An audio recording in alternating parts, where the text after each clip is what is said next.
Hello, and welcome to highlights of the 2016 CRC World Championship.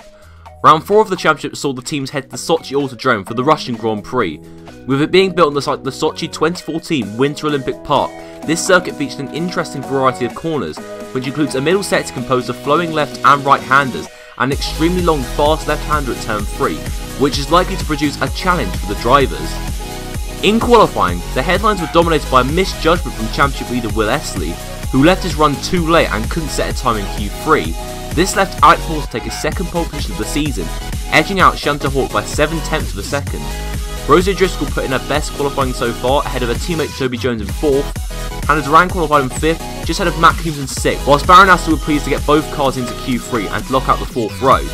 Will Leslie's error meant he started 9th, just ahead of Dan Milliner, who didn't go out at all in Q3, so he'd start in P10. Gindana enjoyed a difficult session, with both cars just missing out on making it into Q3. The two team mottoed by MAT cars line up directly behind, with Abby Ledger out-qualifying her more experienced teammate Matthew Tewson for the second time this season. The two D-Mads of Lucas Quintanilla and Dan Phillips line up just behind in 15th and 16th respectively, just ahead of Carrie Ann Peace in 17th. CGP Racing were disappointed with 18th and 19th, whilst it was a miserable session for RTS as both cars once again failed to make it into Q3 for the third time in 4 races. To the race start, and Alex Morse didn't get the best of launches, which allowed Shunter Hawk to get alongside the kink of turn 1. On the run down to the first braking zone, Morse was able to outdrag Hawk, but broke early. But a misjudgment from O'Driscoll, as she tried to get round the outside, caused Morse to spin into the pack and drop down towards the back of the field. Coombs and Baldwin also lost out badly, with the Gindana losing his front wing, and the safety car was needed. After 2 laps, the safety car pulled in and the race got back underway, with O'Driscoll in the lead. Toby Jones quickly dispatched Kieran Hardy, while Will Estley, who had lost out in the pile-up, was immediately on the attack as he passed first Milliner and then Hardy on successive laps at turn 1. Just ahead of him, Toby Jones continued his assault by passing Will Buchan for 4th. Estley immediately pounced with a fantastic move down the inside of turn 4 to take 5th. His next target was Toby Jones, who he passed at turn 1 without any issue, but going into turn 4, Jones made contact with Estley, sending the Yunatoroka into a spin and dropping behind Kieran Hardy, who had overtaken Will Buchan. The championship leader would have no trouble regaining 5th from the Gindana driver just before turn 14. Alex Morse was also making his way through the field after his first lap drama, and was up to 8th. But just ahead, Toby Jones spun at turn 9, and in his rush to rejoin, he made contact with the Yunatoroka, costing both drivers their front wings.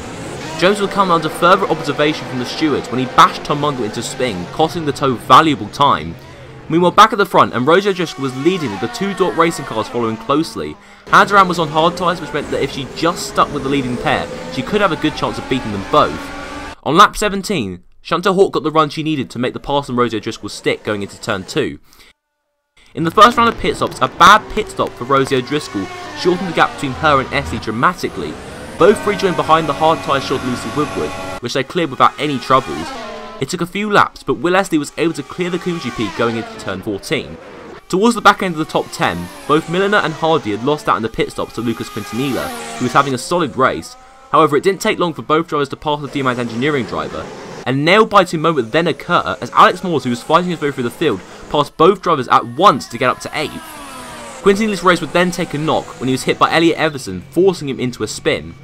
On lap 31, Hannah Duran pitted for a one and only stop. She rejoined in 3rd, but she knew that if she could just keep things under control, she would have a good chance of the win.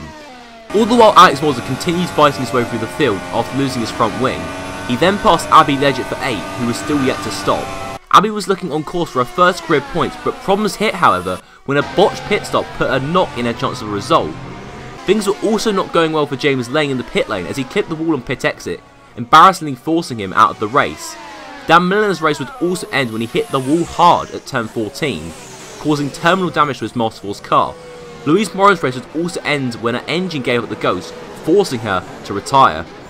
In the second round of pit stops, a disastrous pit stop for Shunter Hawk dropped her behind Will Estley. It would all get a lot worse for the Dork racing driver though, as she would collide with backmarker Elliot Everson, forcing both drivers out of the race and ending a promising drive for the Dork racing driver. The pit stops would also mark the end of the race for 4 drivers who, due to a technical issue, could not exit their pit box. Matt Coombs, who was fighting his way through the field after the turn 1 incident, was the first to fall foul to that, ending a difficult weekend for the Masterforce camp.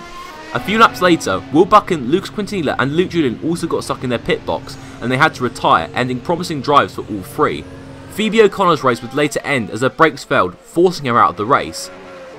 After the second round of stops, the true race order was now clear. Hannah Durand was leading and looked on course to comfortably take the win, especially after Will Leslie in his efforts to close the gap collided with backmarker Bex Howie, costing him valuable time.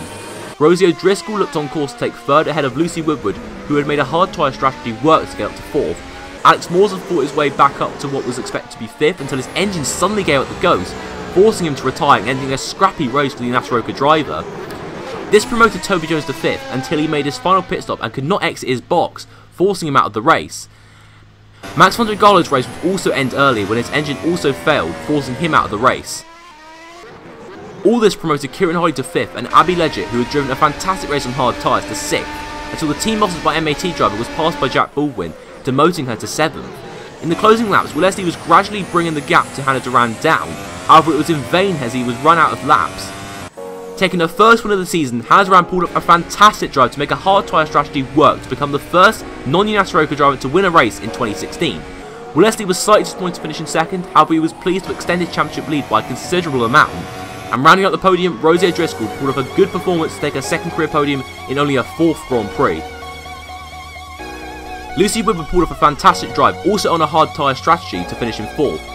Just ahead of the two Guindana Motorsport cars of Kieran Hardy and Jack Baldwin, who were pleased with 5th and 6th after their poor qualifying. An ecstatic Abby Leggett brought her car home in 7th to collect her first career points, whilst Matthew Tucson, Chloe Carter and David Bland all lucked out due to the late retirement, with the latter two picking up their first points of the season. Dan Phillips just missed out on the points in 11th, just ahead of Carrie-Anne Peace, who completed a good race for Lockie. It was a race filled with attrition as only 17 drivers saw the checkered flag. In the driver standings, Will Leslie has extended his lead to 31 points as a result of Alex Moore's retirement.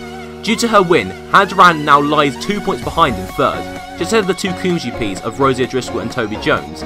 Chantel Hawkins dropped down to 6th as a result of her retirement, just ahead of Kieran Hardy, who has moved ahead of both Masterforce cars with 7th. Jack Baldwin has moved up into 9th, whilst Lucy Woodward rounds out the top 10 as a result of her 4th place finish. Abby Leggett, Chloe Carter and David Bland have now all gotten off the mark. In the Constructors, Nataroka still lead, whilst Guindana have moved ahead of Masterforce for 4th in the standings. Further down the order, both Lockie and Toe have gotten off the mark, however there are still 6 teams who are yet to score points. The next race will be the Turkish Grand Prix, and you can watch that race live as it happens. Just simply head to this YouTube channel on the 8th of May and follow the links to the live broadcast. The times for this race, preceding sessions and support race streams will be confirmed on the CRC site at crcracing1.wix.com/official and the CRC Twitter at twitter.com/crcracing1 on the Wednesday before the race. Also, don't forget you can rate this race and vote for your driver of the day via the link in the description, and you can subscribe to the channel for more CRC streams and highlight videos, as well as visiting the CRC site and Twitter for news and league information. We hope you've enjoyed today's highlights, and we will see you next time for round 5 of the 2016 CRC World Championship.